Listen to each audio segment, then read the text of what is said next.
Mga kapaglaom, maayong buntag kaniyong tanan ug maayong adlaw nga pagandam.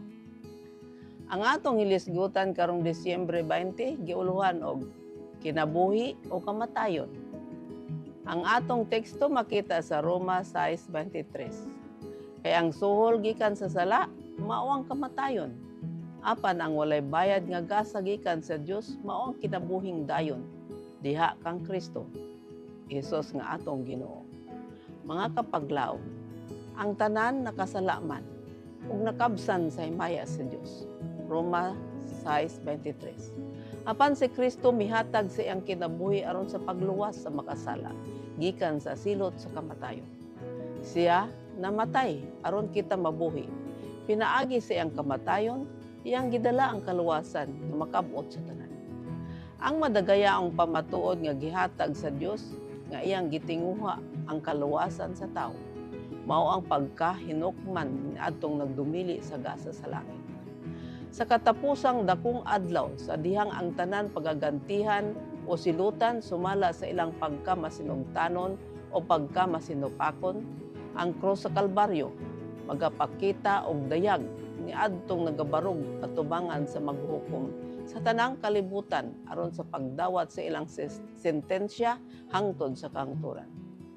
Sila gihimo nga makasabot sa butang may tungod sa gugma nga gipadayag sa Dios ngadto sa nahulog nga mga katawhan. Ilang nakita kung unsa kadako ang pagpakaulaw niadtong nagapadayon sa pagpakasala. Pagpili og sa dapit ni Satanas ug pagpakita og pagtamay sa balaod ni Yoba. Karon ang mga manulunda gipadala aron sa pag-alagad niadtong mga manununod sa kalawasan aron sa pagtabang kanila nga makalangkawas gikan sa kasamok sa gahom ni Satanas. Ang matag tawo gihatagan og kagawasan sa pagpili.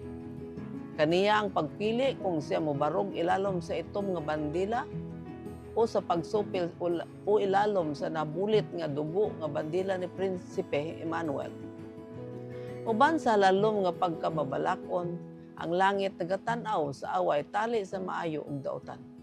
Walay bisan kinsa gawas ni adtong masinugtanon ang makasulod sa gangharian sa syudad sa Dios. Kanila niadtong magapili sa paglapas ang silot sa kamatayon sa katapusan ipahamtang.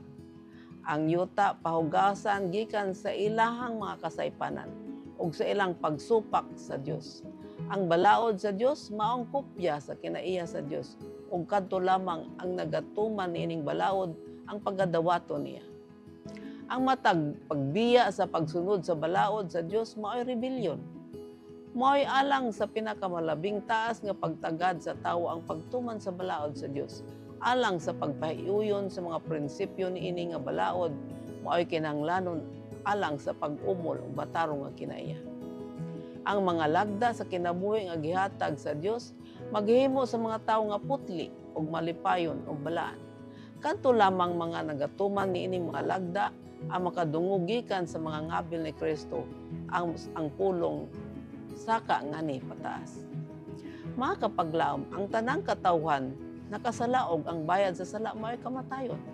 Apan si Ginoong Hesus naghatag siyang kinabuhi aron maluwason ang mga makasala gikan sa sentensya sa kamatayon. Si Kristo muani sa kalibutan aron sa pagdala sa iyang ganti niadtong matinumanon sa iyang balaod ug katong nagapadayon sa pagpakasala patungan sa silot nga walay katapusang kamatayon. Ang kalagdaan sa Dios magahimo sa mga katawhan nga malipayon ug makaangkon ug matarong nga kinaya. Ang pagpili nagadepende kanato kay gihatagan man kita og kagawasan sa pagpili. Ato bang pilion ang kinabuhing dayon o kamatayon? Mag-apo kita. Dios ug may gugmao namo nga man sa langit, salamat sa kalawasan nga gihatag ni Ginoong Hesus kanamong mga kasala ug giluwas niya kami gikan sa silot nga kamatayon. Tabangi kami nga magamatinumanon sa imong mga balaod aron kami makadawat sa kalipay ug kalinaw sa among kinabuhi. Dako ang among pasalamat Ginoo sa imong gugma kanamo sa ngalan ni Hesus. Amen.